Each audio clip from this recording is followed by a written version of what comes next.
Welcome to another episode of Soul Feeling, where you get your soul fed. I'm Tiffany. I'm Jasmine. And I'm Kobe. And today we have two special guests with us. We have Dozie O'Harry and Alicia, even though she won't be talking much here.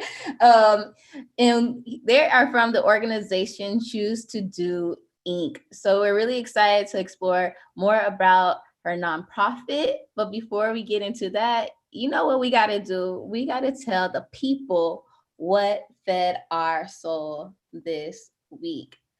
Dozie, Alicia, so happy to have you here. Thank you for having us. Excited to be here. Yay! So just real quick, we'll tell you, basically, we're going to share something that fed our soul this week and maybe taught us a lesson or just maybe made us feel good. So be thinking about that because we're going to come straight to you in a few moments. Kobe, Jazz, are you ready to share what fed your soul this week? I could go first because y'all know I got my hands in my bag.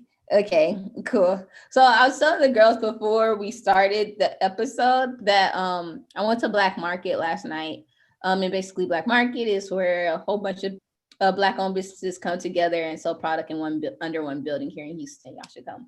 And so I do the photography there. But anyways, there was this lady who came up to me and was like, "Oh, I know you from Soul Feeling."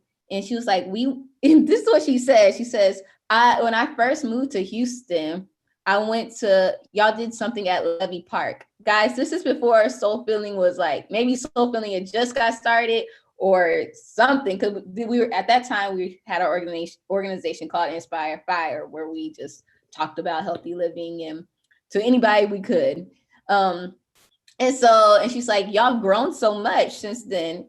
And that just really warmed my heart because like sometimes you just feel like we've been doing Soul Feeling for 4 years.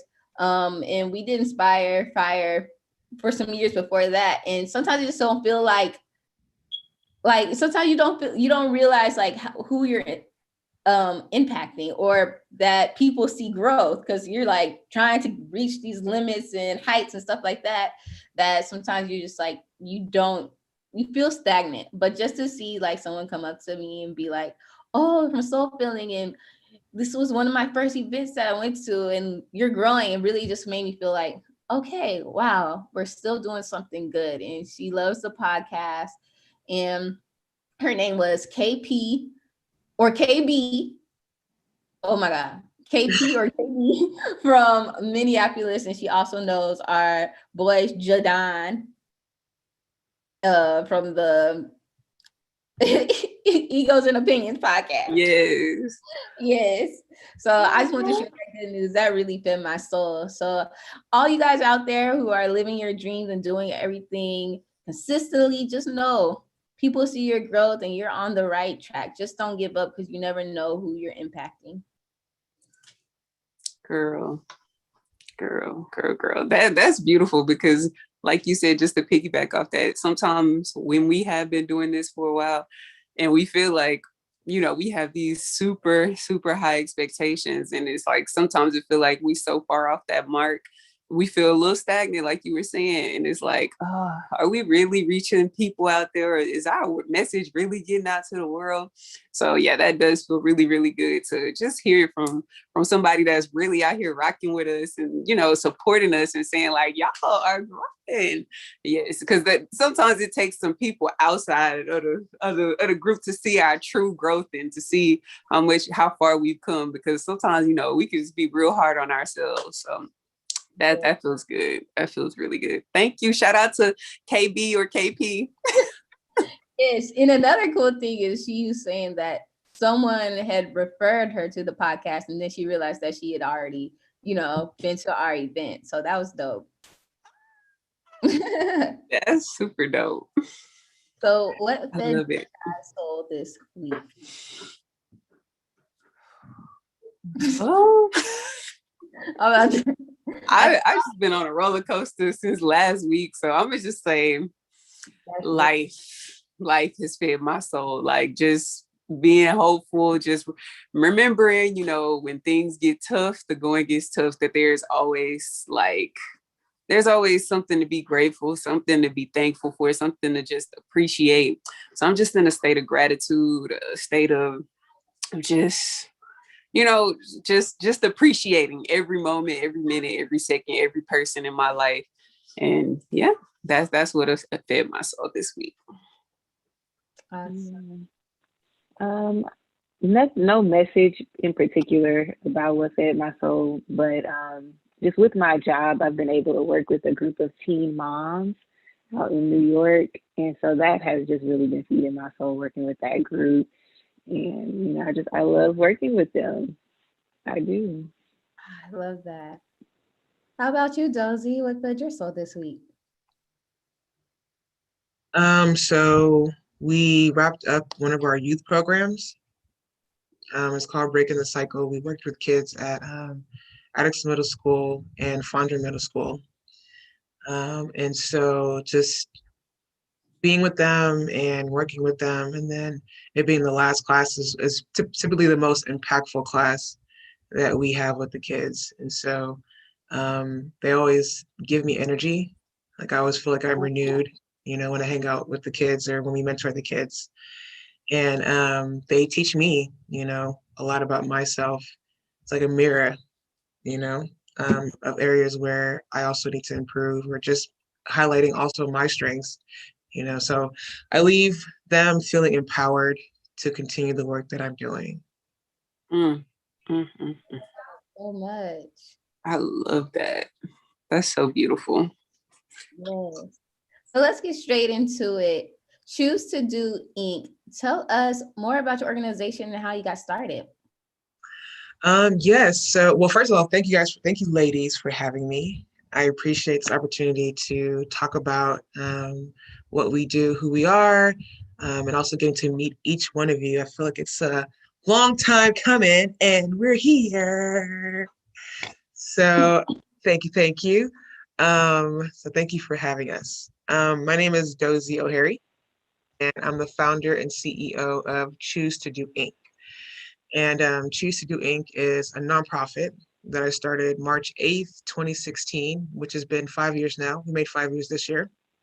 And we mentor youth who underutilized potential, ages 9 to 19 years old. So we used to say underprivileged and we used to say at risk, but we no longer use those terms because we recognize that the only reason why the kids that we're servicing are at that level is because of the lack of resources. And if they had resources, they would be superseding or meeting the expectations of meeting the same level as their counterparts. And so we no longer use those terms. And we want to make sure that the language that we're using continues to reflect the population that we're servicing. So now we say underutilized potential. And our mission is to focus on the physical and mental benefits of positive thinking. So essentially, we are a mental health and wellness organization for kids. That's what we do. Oh my gosh, I love that. And I love that you switched up the language. That is so important because Girl. it isn't underprivileged. Like we have this, we all have something special, amazing superpowers within. It's the underutilized potential because of the lack of resources. Girl, you better preach. So powerful. Girl, that was Starting so powerful. already. Starting already. That is so beautiful. So what inspired you to create this amazing organization? So I grew up I'm from Houston, Texas, native Houstonian. Grew up in A-Leaf, all that jazz. But as a child, I suffered depression. In my family, I didn't have a lot of emotional support. I'm the only girl, and my family is Nigerian, the Nigerian immigrants. So they came here with very traditional values, they did their best, right? So I'm grateful and I'm appreciative of what they could provide for me, because a lot of people don't come from two-parent households, you know. But just because you have a two-parent household doesn't mean that you are in a safe place. And so I was verbally abused, physically abused, you know, and there's a lack of emotional support in my household. And so I felt isolated. I was alone. I also have 4 brothers. I have 4 siblings, and still I felt alone. So as a child, I developed depression and anxiety. And as I got older, it got worse. And then I went off to college, and it was just out of control, right? And for some reason, something said to me, Dozy, you need to see a therapist, or you need to see somebody, talk to somebody. This was before therapy was a thing, years ago. And we had a therapist. Luckily, we had a therapist or counselor on campus. And so that's when I started seeing a therapist. And I could just continue to do that and follow that journey. And I still see a therapist today. And it wasn't until my 30s where the things that I was learning about myself started kicking in, and I could apply it in my life.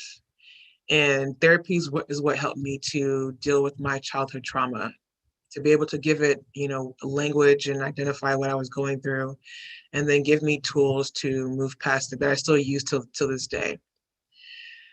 So when I graduated, I started working for nonprofits, and always in the capacity of working with children.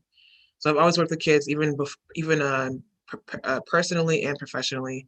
I've always been around kids. I've raised kids. I've worked with kids, and so naturally, it was it was a merger for me to work with the nonprofit and then work with kids as well. And so, yeah, graduated, started working for nonprofits, and then I started seeing things that I didn't like working with nonprofits. You know, some of that being like company culture, the lack of care they actually had for the communities that they were supposed to be servicing, right? The money's coming in, but how's it really impacting the communities? And so with that frustration, I was like, you know what? I can create my own nonprofit.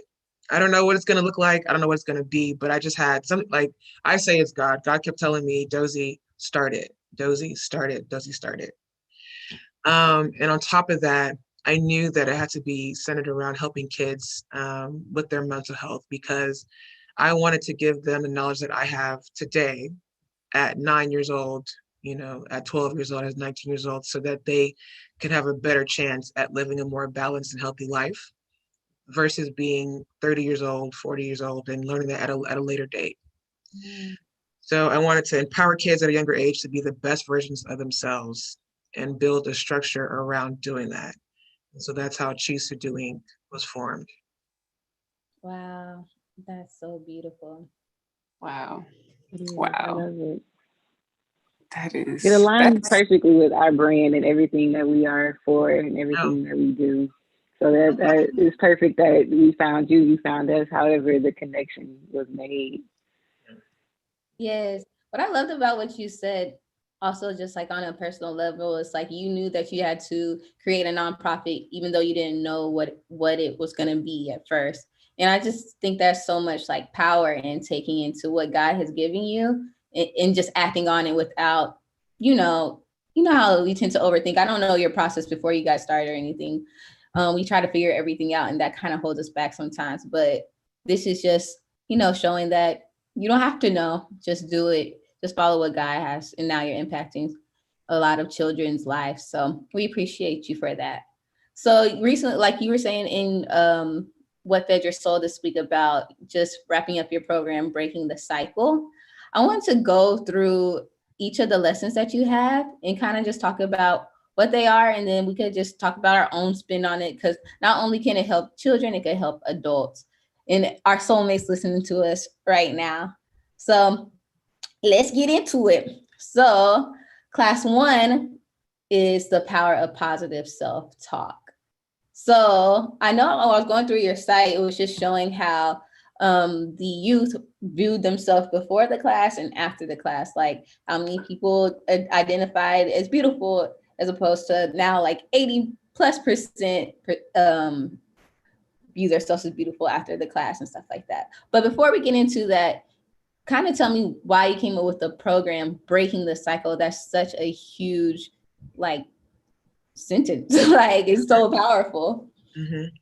Yeah, so well, Breaking the Cycle is a program that is made up of 5 classes and 1 class a week for an hour that focus on promoting self-love and leadership among boys and girls 9 to 19 years old.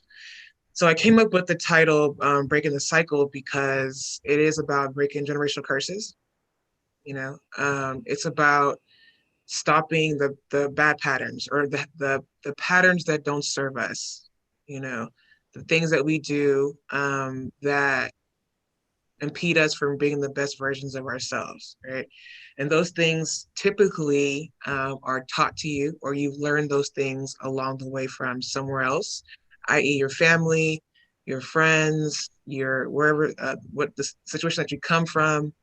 But it typically starts at home, right?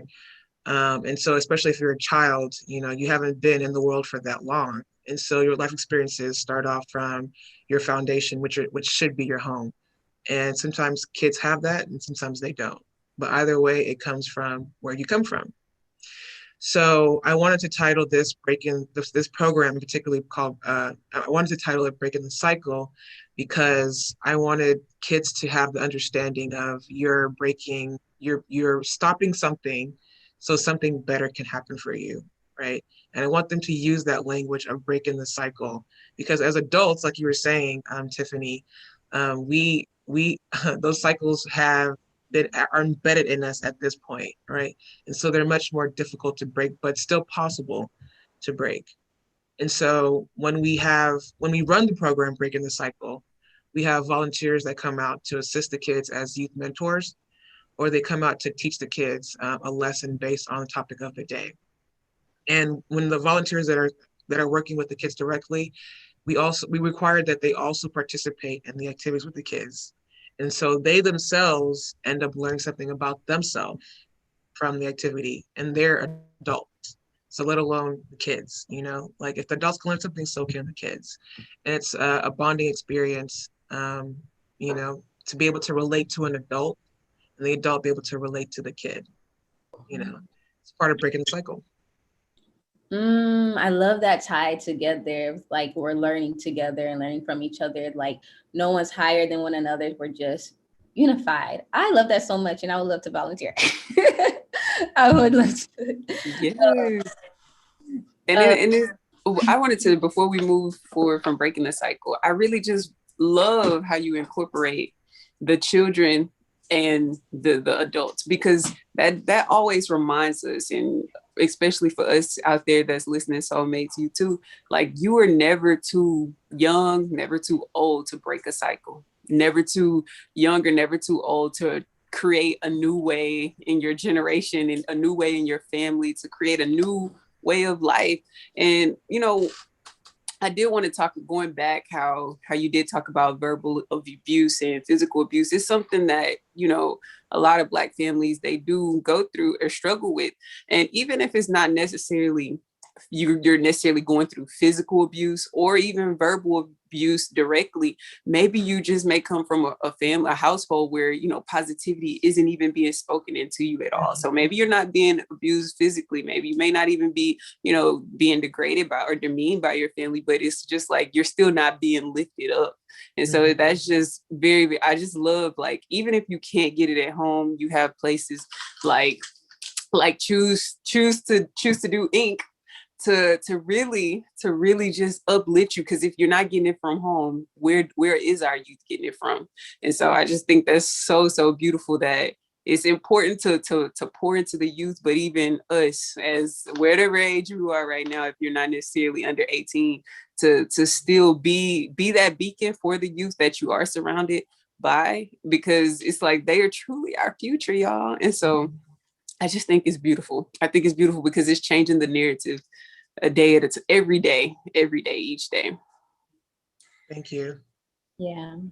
And just like you made me think of something, like as you as a teacher, Jazz, you just like, or anybody as adult, anybody's in contact with youth or just other people, you don't know what they're going through. So that one uplifting message or just saying something that, God put on your heart can really change the trajectory of their lives. So, because you don't know what's going on in the household. So you know, if something's on your heart or something's on your heart to serve a certain type of community, just do it, because we all need each other.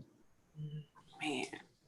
And the last thing I want to talk about, like on breaking cycles, my mom recently, she was just talking to me about how everybody like in her sister's side, not on her sisters, like all her siblings, like they have gone through divorce, like everyone, all of them. And so she was like, since she's seen that cycle, she was like, that's stopping right now with y'all and like our generation of their offspring. And so like she spoke that so much. And so it's just like literally demanding it. It's just, I just think it's such a powerful statement, breaking the cycle on whatever it is, whether it's drugs, whether it's negative thinking, whether it's divorce, whatever you see, and pinpoint that. Also just knowing that you have the power to break the cycle and start generational blessings. So let's get into the first class, the power of positive self-talk. You know, we are all about that. So why did you want to incorporate that into your first class? Yeah, so that's my favorite class, to be honest. And it's my favorite because, well, first of all, the activity is so fun. And I love the activity that we did with the kids for that class. But it starts with like so it's a metamorphosis, right?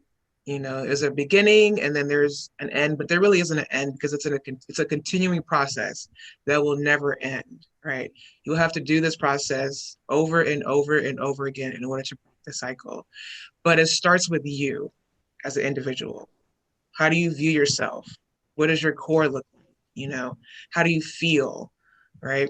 And so the power of positive self-talk is a class where we get the kids to at least identify that there is negative versus positive, and they can happen simultaneously, right?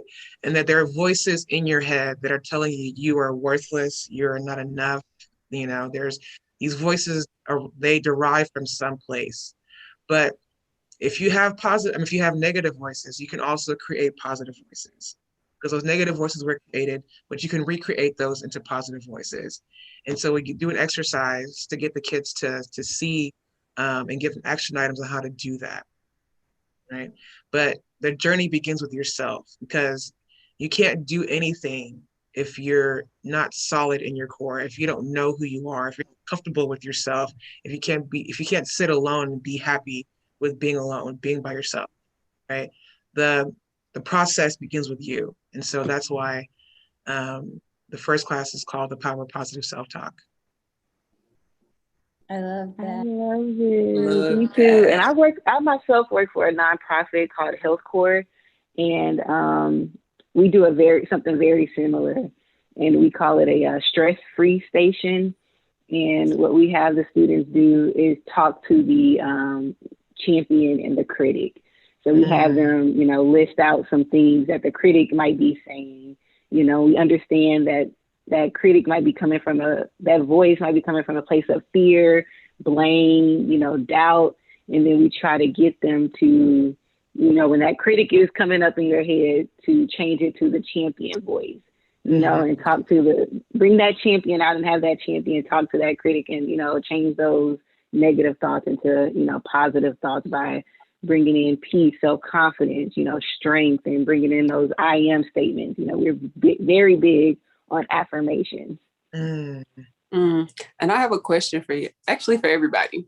Everyone can answer. So, you know, what do you say to that 23-year-old that's, you know, she's been surrounded by friends or family that maybe just, you know, haven't been the most positive person in her life. And yeah, maybe she tried, you know, one or two self-talks, but she like, you know, when I go back into this environment, I still feel down. I still, you know, feel like, you know, I'm inadequate or whatever the case may be. Or, you know, maybe that person that keeps getting rejection after rejection, and that's kind of embodying that spirit. Like, what are some tips and advice you could tell them so that they can develop that? Because I love how Dozy said, it's, you know, it starts with you, you know, whether you are in a bad environment or whatnot, it still starts with you. So what advice would you give them to build them up to get to that place where they feel confident to believe that they are killing the damn thing?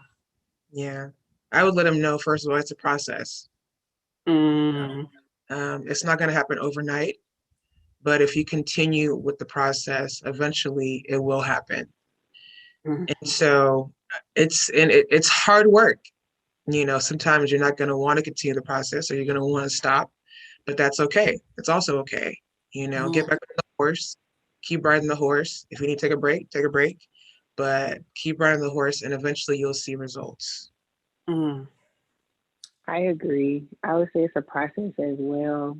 And then also meditation. Like if this is something like that I could actually tell them that they can take with them, meditation is a huge thing that I feel like has been life changing for myself, and that is a practice that could be beneficial to them. And the thing is, when you're able to silence your thoughts, because we're always constantly thinking about something, whether it's, you know, situations or things from the past, or maybe we're living in the future. Because I know sometimes I get into those moments where I'm constantly thinking about bills and things that are coming up, and I'm anticipating a Girl. lot of things, right? And then sometimes it's those moments where I'm, you know, thinking about my past and decisions that I made or did not make, right? So when you're able to silence yourself, silence your thoughts, and really just be in the moment, like that right there is life changing. Yeah.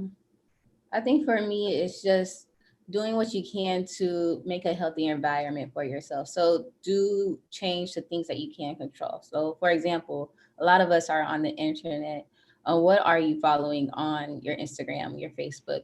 You have the power to unfollow people that don't make you feel well, unfollow Mm. that don't make you, make you jealous, even if you don't know why. And so start Mhm. following people that are like-minded are doing and can inspire you to do the things that you want to do.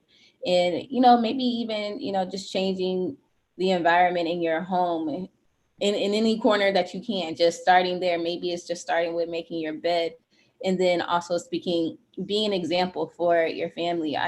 For me, it kind of like, and then also just listen to soul filling podcasts and listening to, Yeah. and listen to a church, or go to a church that really uplifts your soul. And so just constantly pouring in that positivity, so when those negative self-talk co- comes in, you'll know how to combat them, and it'll make it easier to continue the fight.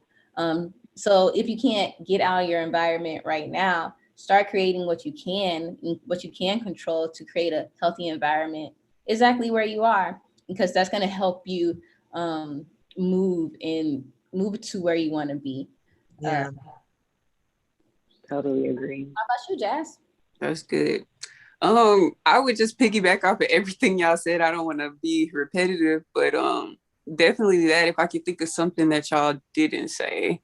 Definitely the positive self-talk, making sure it's a practice. It's not I know we live in a instant gratification journey, but really trying to break away from I want it right now, and thinking that it's gonna happen when you wake up in the morning. And that's just with everything that we do, whether it's, building up our confidence, building up our health, building up our bank accounts, whatever it is. Like, don't look for the overnight get rich quick scheme, or the miracle magic, the tea that you can drink tomorrow and that's gonna have you snatched. Like, be okay with the process, be okay with the journey, and just embrace and know that you're not perfect. Controlling the media, controlling the music, maybe your favorite artist, NBA Youngboy, but he always talk about some sad stuff. It's like, Mm. you might need to limit that, because music is a powerful tool. And I know a lot of times my students in school, they always walking around with some headphones and listening. And I used to do the same thing in high school, so I can't even say that. And I would wonder, like, we would literally, me and my teammates, we would literally get together and we would listen to every sad R&B song. So y'all want to get in y'all feelings real quick? Let's get in our feelings. And we would just be up in here listening and just listening to every breakup song, every sad song under the sun. But the artists, they be hitting y'all song. The music be sounding so good, but it's like manifesting bad relationships without even knowing it. But, But just balancing. I'm not saying, be a hermit and just discard everything that's fun, but balancing it, guys. And sometimes when I say balance it, balancing doesn't mean equal. Maybe you might need to listen to that 20% of the time, but listen to positive things 80% of the time. So just, finding that balance, finding your way, and knowing that it's okay to not be perfect along your journey, but it will happen. You will reach your destination. You can do this. You are going to get there. You got this. Yes, you gotta talk to yourself just like girl. I have to scream at myself in the mirror sometimes. Girl. I laugh at myself sometimes. I'm like, you're ridiculous, but I love you. Yes, for real. That's a good one. So the power of positive self-talk. Anything else you guys want to say on this topic? Or did we cover everything? Okay. We covered it all. All right. So class 2, y'all talk about let's talk fears, which is funny because our second episode of Soul Feeling, I think it was about fears too, how to overcome your fears. So this was a huge one. I feel like at every level, as a kid and as an adult, especially, is overcoming your fears. So tell us more about that class. Yeah, so let's talk fears. So that class is just what it is, to help the kids to identify what their fears are, and then they provide healthy ways on how they can overcome some of their fears. And so it is a discussion class, and then we have an activity where the kids actually list out their fear from silly to more serious. And then they provide ways or alternative ways that they could deal with their fears, right? And so we start off with, oh yeah, I'm afraid of bugs. I don't like, I don't like snakes, to, and then it ends up being like, I'm afraid of death, oh, I'm afraid of losing a loved one, and the kids really do reveal, these are legitimate fears that adults also have ourselves, but then to hear like them, figure out ways on how they can, deal with their fears is inspiring for me, because I'm an adult, and every day I have a fear. Every day something pops up for me. And so we want the kids to be able to, at the least, start thinking about what their fears are. And then we have the class, all of our classes are in a group setting, because we want the kids to be able to relate to each other, So for a lot of them, this is the first time that they're hearing these kinds of topics, or hearing this kind of discussion with their classmate or with another young adult, which is great, because we want you guys to be able to see that the assumptions that you have about somebody else probably is false, right? They're going through the same exact things that you're going through. So instead of feeling isolated, now you have people that you can talk to about what you're experiencing. There's somebody who potentially has the same skill set that you do now to have that discussion, So we're creating a safe space for them to also share their fears. But yeah, so basically we get the kids to identify what their fears are, and then they work through ways on how they can actually have action items to deal with their own fears, right? And it's an ongoing process for them to let them know this is not a one-time thing. This is going to be for the rest of your life, and then that's okay. You will continue to work on it, but at least now you have the skills and the skills and the tools to start out. I love that so much, because they're able to pinpoint what their fears are. First off, is identifying those things. And I feel like a lot of anxiety stems from not really pinpointing what we're scared of. It's just like sitting there, and it's sitting there toxic. And if you don't have anyone to confide in or talk to, you're just going to hold that within in yourself. So I love that you guys have them sharing their fears, so they could be like, wow, I fear this and they fear this too. And they don't feel so helpless. Like they're not the only one going through it.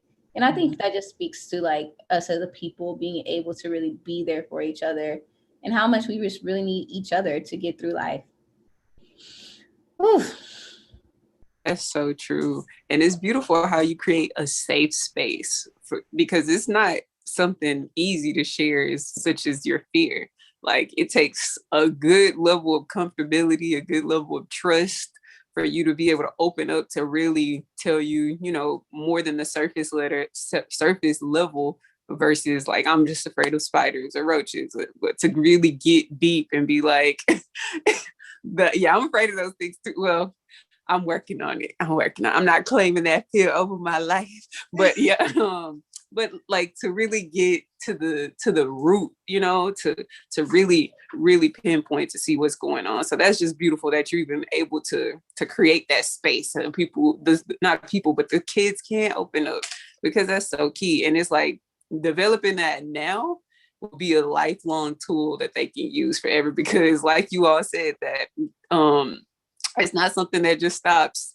It's an ongoing thing. You know how they say, every new level, there's a new devil, right? So to speak. So, and it's just kind of that unknown, the fear of the unknown. So that's just beautiful how you all have been able to create that safe space. Yes, I totally agree. Okay. I think this topic, I think I need to join the class, because there's just so many. I'm such an avoidant person. So I'm always trying to avoid like anything that is scary. So, oh my God, I almost want to do this session right now, but we will move on to Before we do, I would like to say that, you know, too, the thing is, I think that sometimes we focus too much on like our fears. So sometimes, you know, it is important for us as, you know, adults and even as friends to point out the strengths in people, right? So that they can identify and know those things and notice those things in themselves. Because I think that is part of the key of why sometimes we're so scared, right? Because we don't have that self-confidence. Our self-esteem is not built up, right? We don't know our abilities or our capabilities. So I think it is so important that you're doing this work and that you are instilling these things, because it's helping build their self-esteem. Thank you. I love that you said that, Kobe, because it kind of makes me think, as we're going into talk about class 3, healthy versus unhealthy love relationships, I just wanted to talk about real quick relationships with your friends and how that correlates with the power of positive self-talk. And like, so we told you we had Inspire 5, where we taught the youth like how to live a healthy life. And one of our things was how positive self-talk too, but it was inspired by like how you and your friends talk to each other, like who you around and how are they talking to you.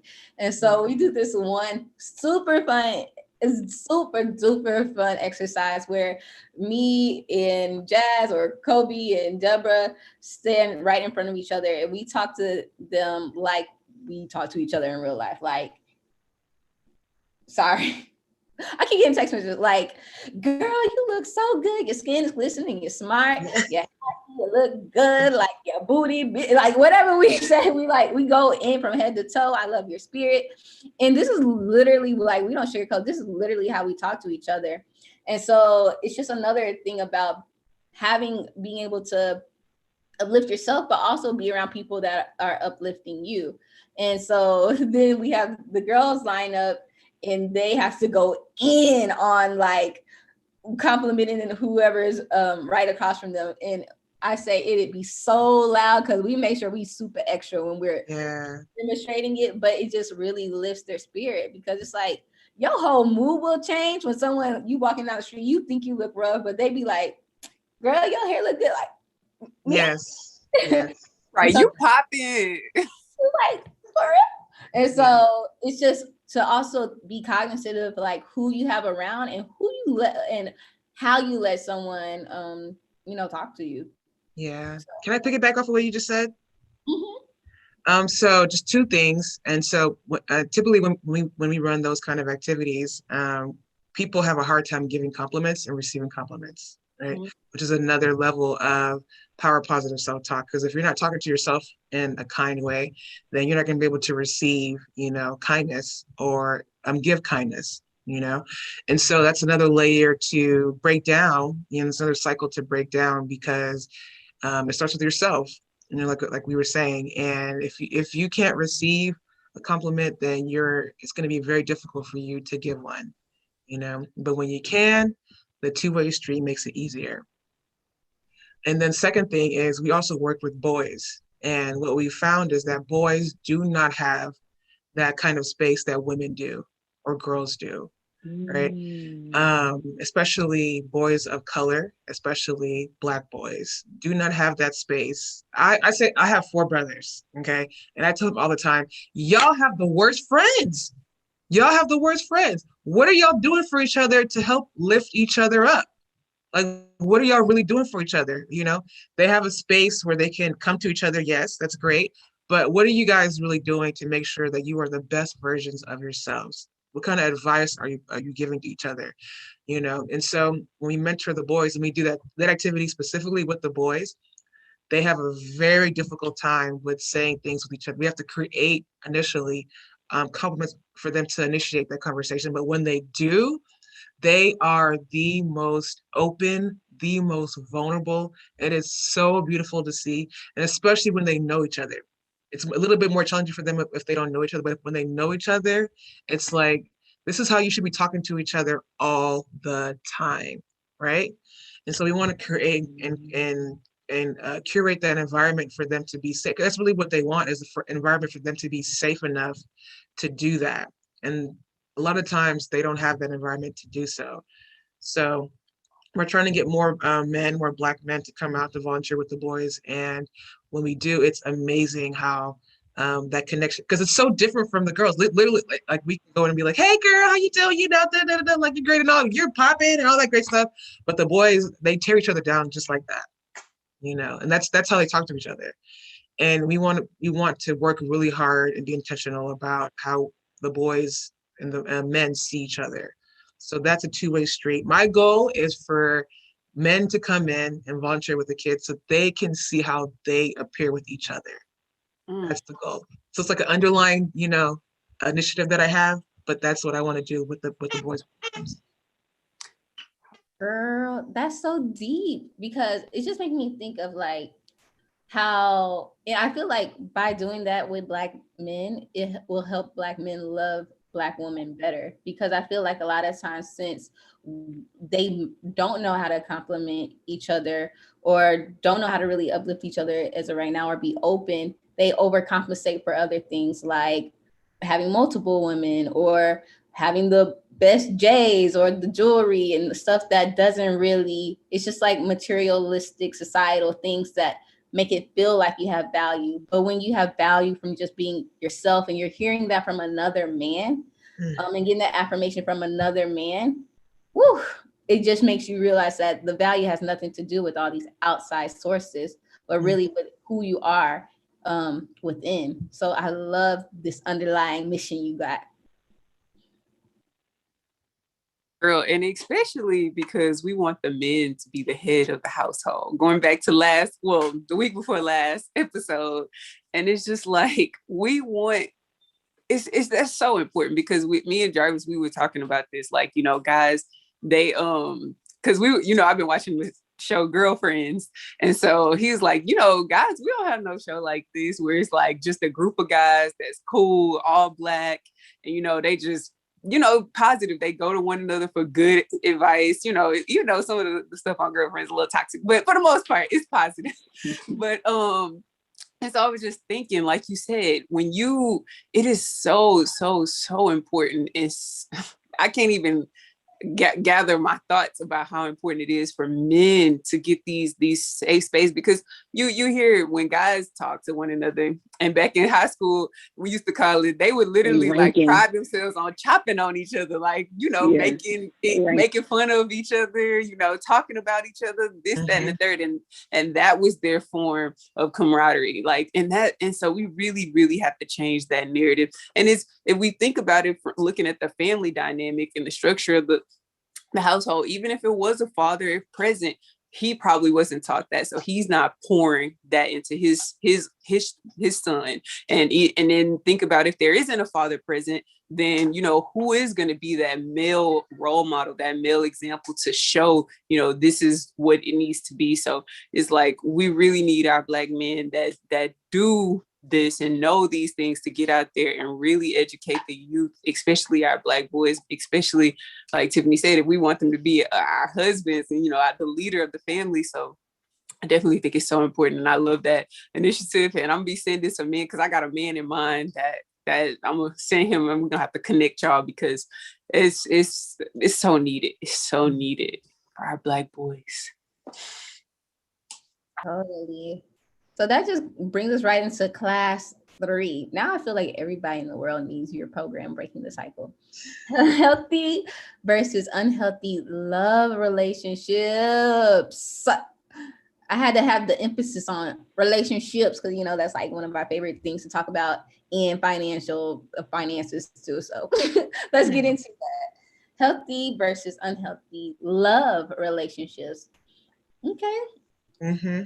Yes, ma'am. So healthy versus unhealthy love relationships is just that comparison of the two, right?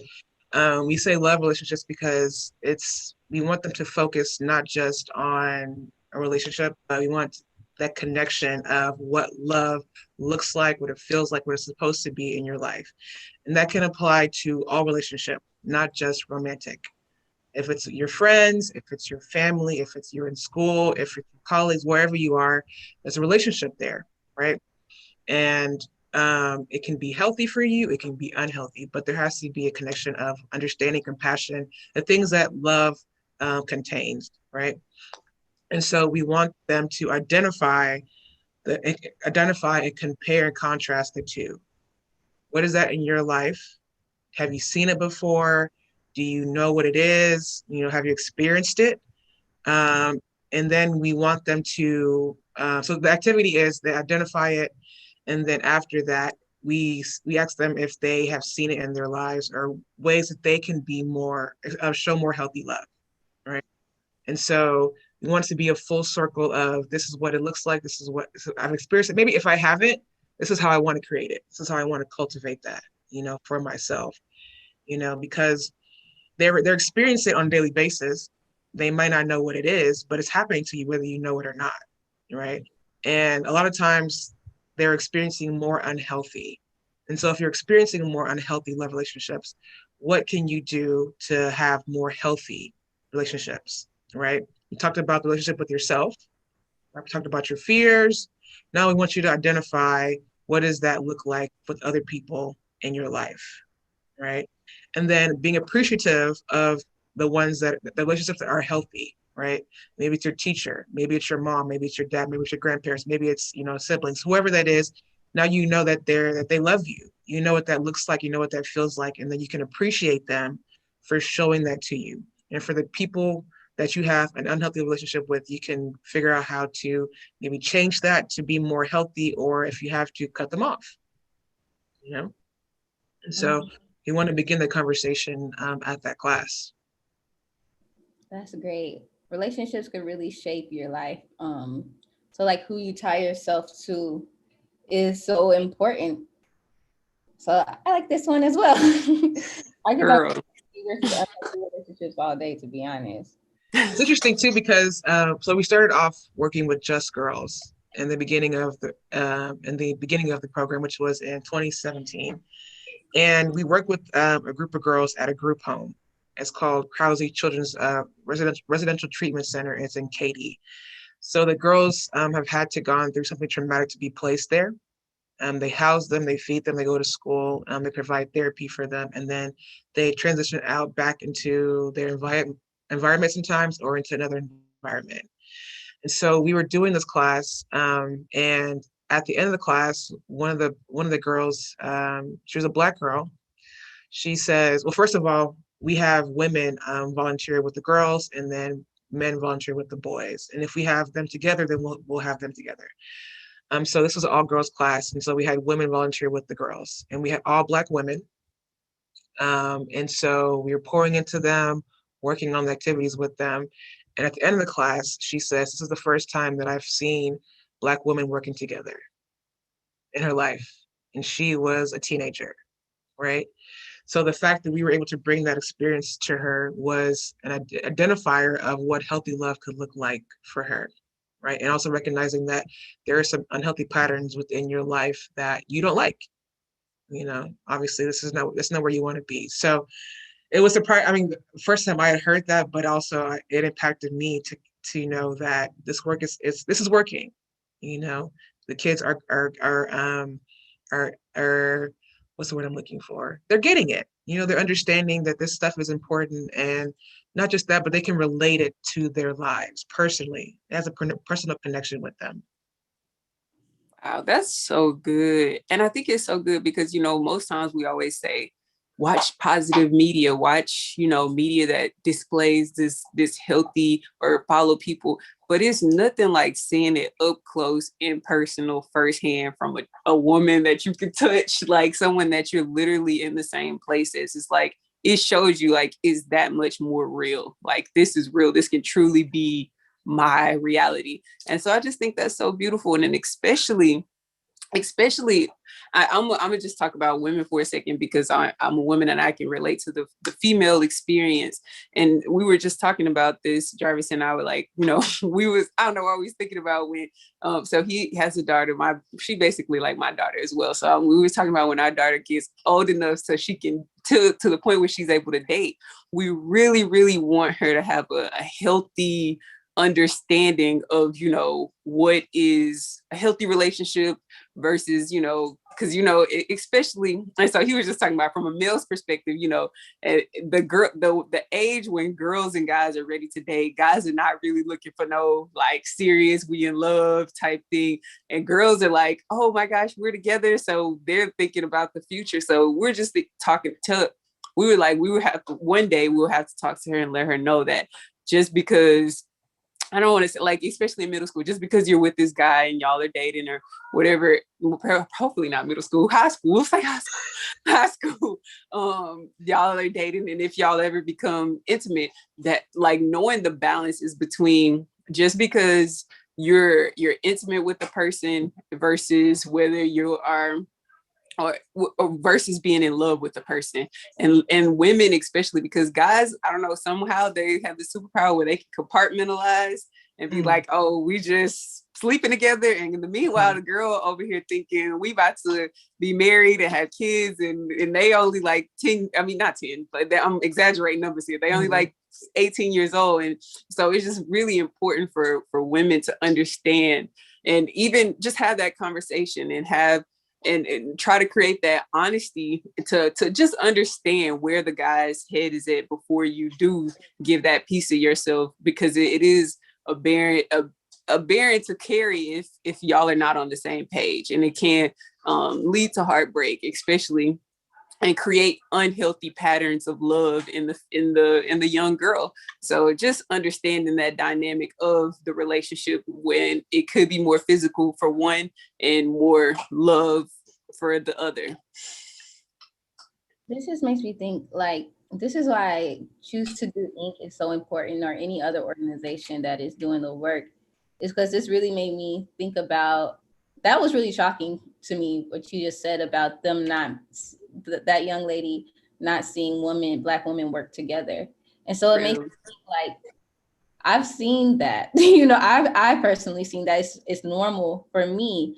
So the difference between my normal and that young lady's normal is completely different. Mm-hmm. So if they're not able to witness it, how would they even know that this is possible? If they aren't able to witness healthy relationship between a man and woman, how would they even know it is possible? Mm-hmm. And so just being able to, like you're saying, provide the resources so they can see that there's more to, whatever is normal to them, So I just think that's so beautiful, because sometimes I feel like we get so caught up in our own world and what we know to be true that we don't really understand, like, yeah, you have this mindset because of the resources that you have been provided, but others don't.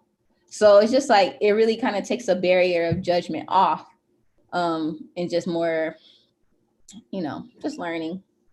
I just feel like that was a reflective moment for me because that just made me, I just like, wow, that makes me so sad, but it makes me very happy. so, so the next class that we have here, unless y'all have something else to say about healthy relationships, um, is defining your life's purpose. Ooh, this is so good. So tell us a little bit more about that class, Dozy. Yeah, so defining your life's purpose is basically at its core a vision board class, but it is so much more than that because typically when people think about vision boards or thinking about vision for this age group, it's centered around career. And then when it comes to career, it's doctors, lawyers, teacher. And so they hear that quite often. And so they tend to regurgitate that information. So we wanted to kind of break away from that idea of what, if you've heard this pattern, that's great, but we want you to think about your life as a whole, right? Not just career, but family, your spirituality, if you want to travel, see people, what do you want your life to look like, right? We actually did this class. We did it with Fondren Middle School. And like I said before, sometimes we have people come in to teach the kids. We have volunteers that come in, and they'll run a course with the kids.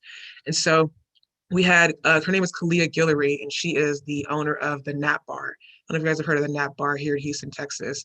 But she taught them about creating a vision for yourself because I've never met her before. This is my first time working with her. And so to hear her story and somebody who's building a business, entrepreneur, she's successful. She's well known in the community. Like to hear her story of where she came from, to where she is now and be able to share that with the kids, but also work on the activity with the kids was exposure for them. And so now they got to see that it's possible. If you set out to create a vision for yourself, you can manifest that. And because she had a vision board in her place and she showed them, talked about where she started and how she put things together on her vision board and how some of those things have been manifested. And I've also done the same with them as well. So in that class, we try to pack it with people that have done amazing things that are different than what they typically would know or what they would be exposed to, so they can see a different way of living life.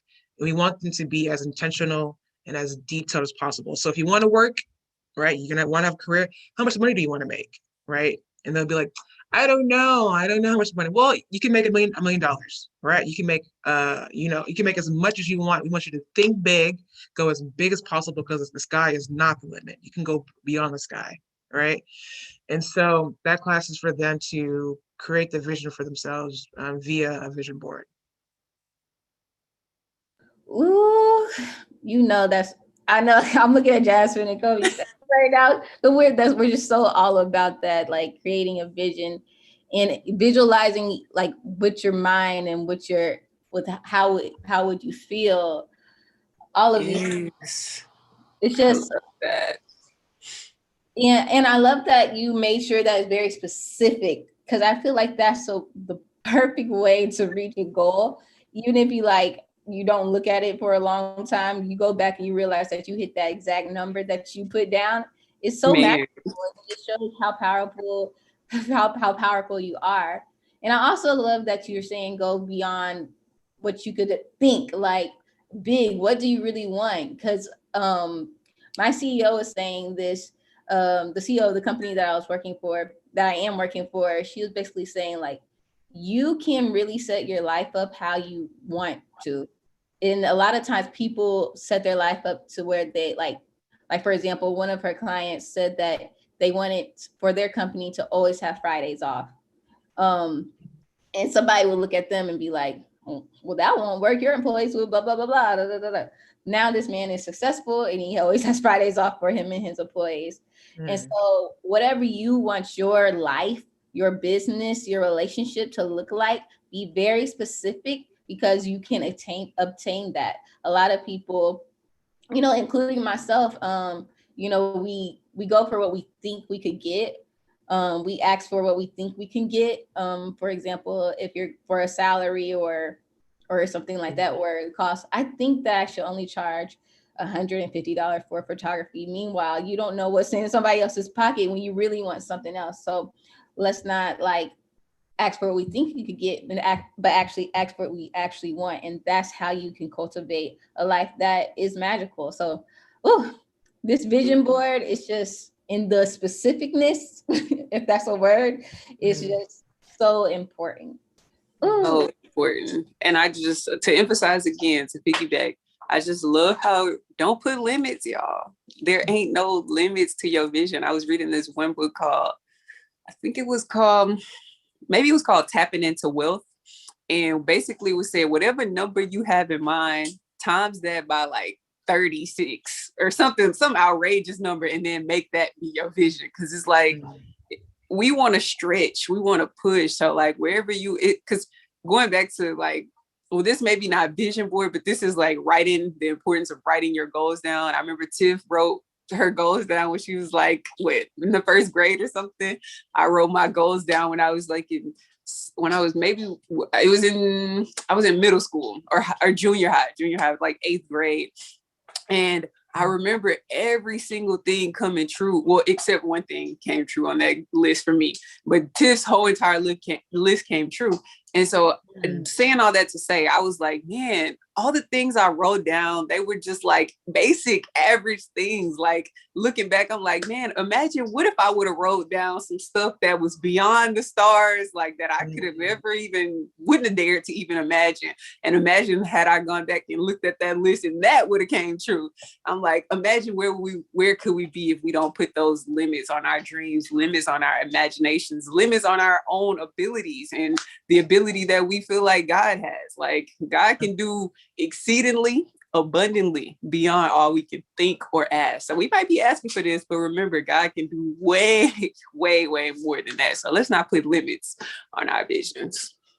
I love that you said that too, Jazz, because it just makes me think of that the childlike faith that I had, especially when I was younger, and just restoring that as an adult. Because, if there was ever a problem, I used to have a journal and I would just write prayers to God. And then I would, like you said, look back at it years later and realize, dang, he really came through. And so just having that faith as well, restoring that faith, or just giving that faith to others, that and showing that it's real, it's just amazing. So I don't know, I'm just very excited. But also this class, Define Your Life's Purpose, we talk about purpose a lot. Robert Harper with the Live on Purpose event coming up in his book. And then also I'm thinking about AJ McQueen with the Writer's Block nonprofit. One time I went to one of his events. Familiar. Yeah, I'll send you his profile. But yeah, they have some cool events.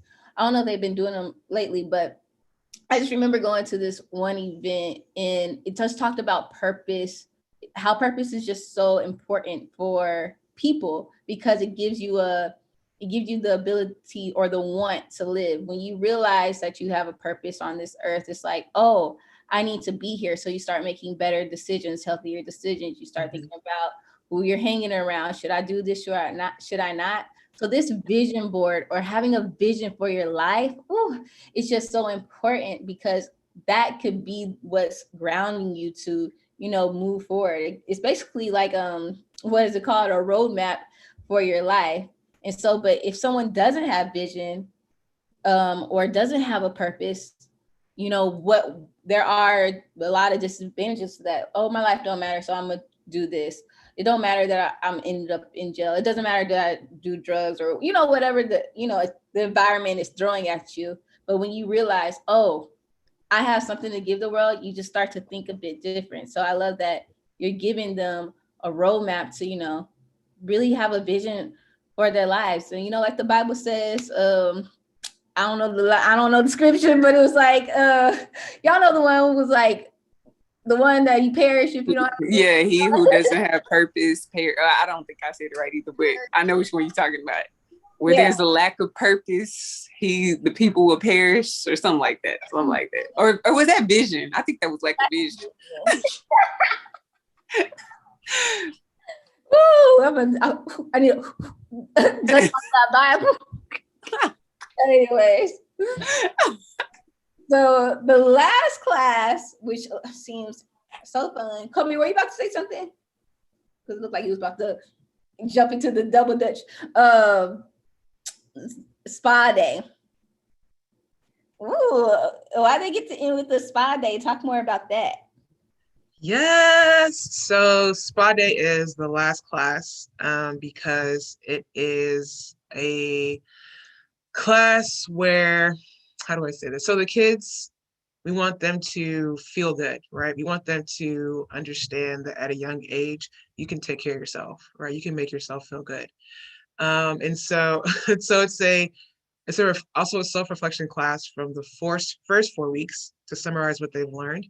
But then we decorate the class, we play soothing music, we provide food and other things to make them have a good time.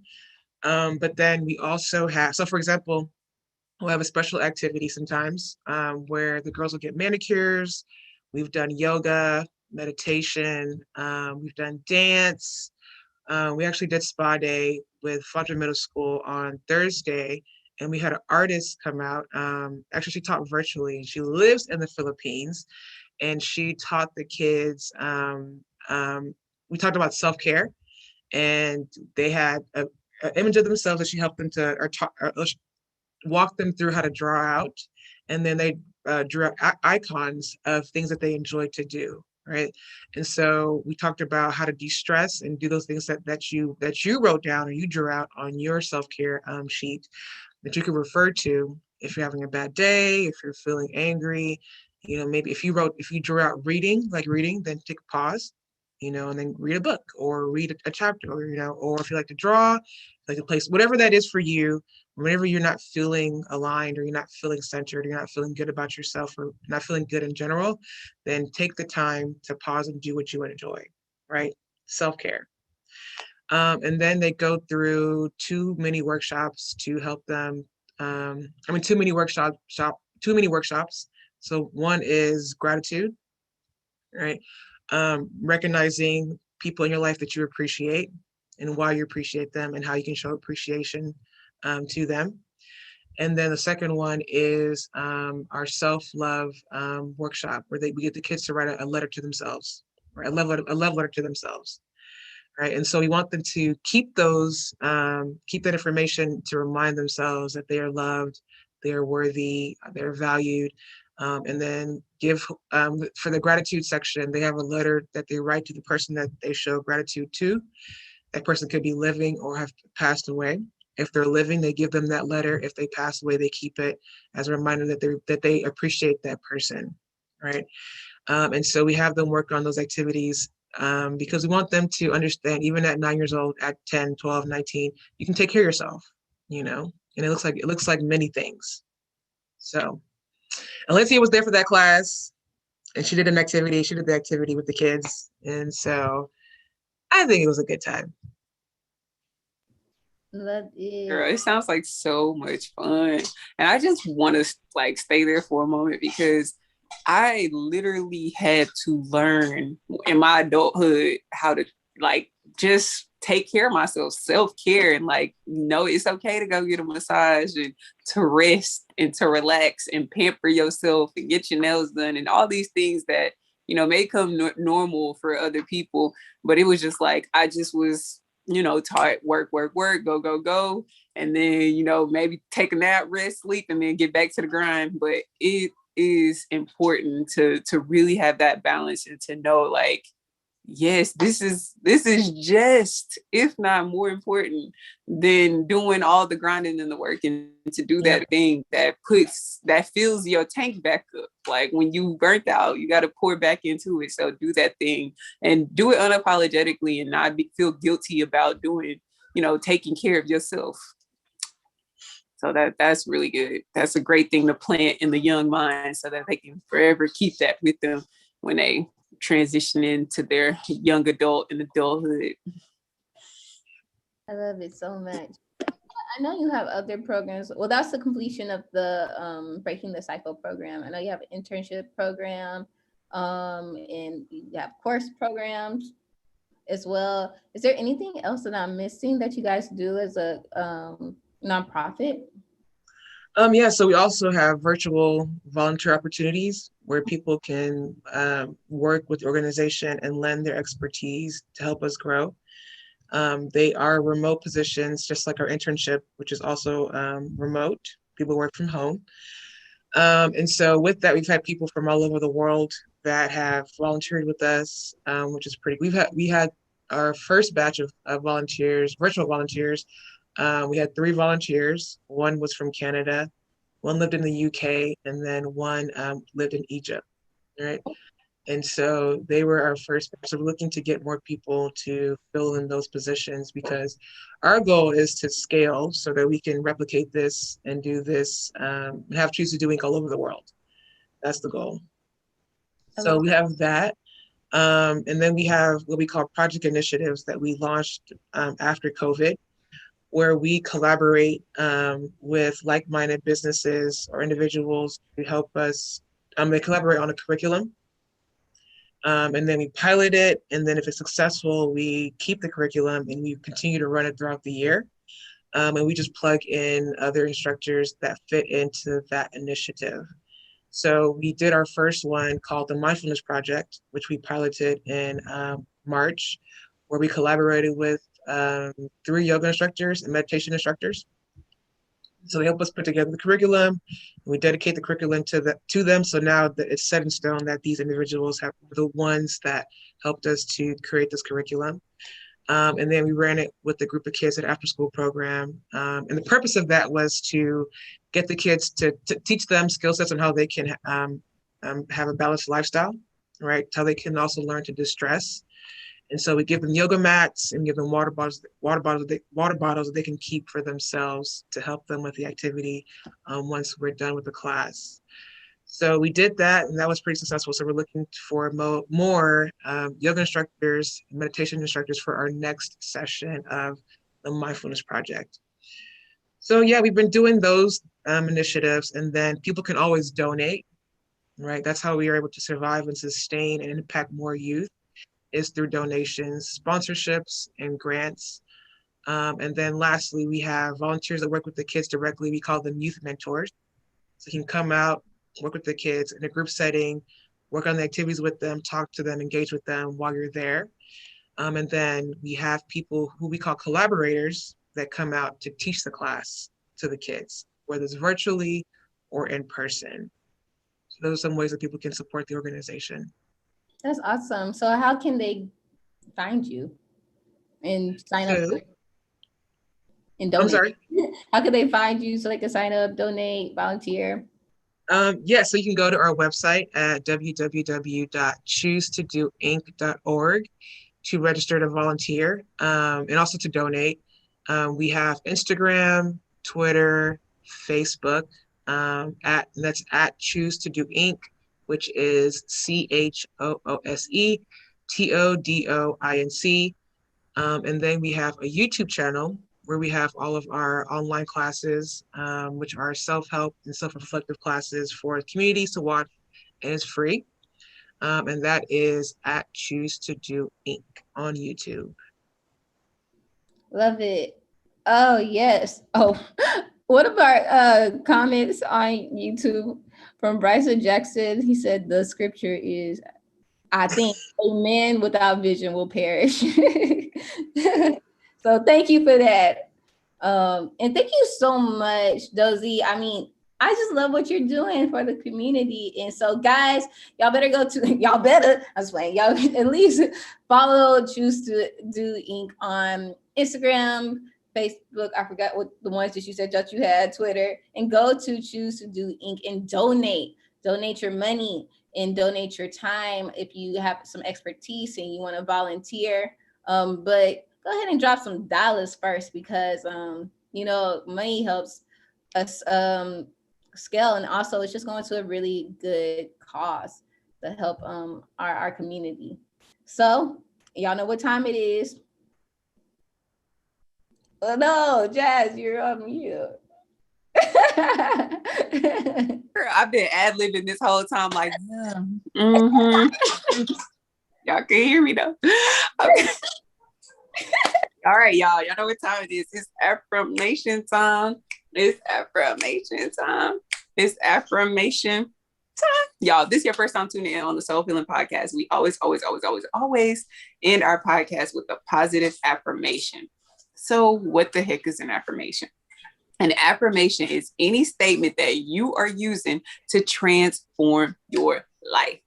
Either you transform your life for the good or you transform your life for the demise. Even in the Bible, it states, let the weak say, I am strong.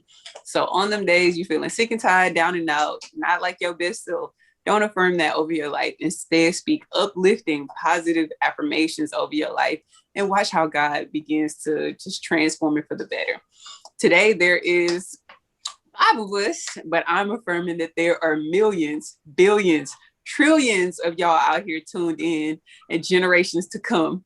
And we're going to go ahead and end this thing off with our positive affirmations. So who wants to go first?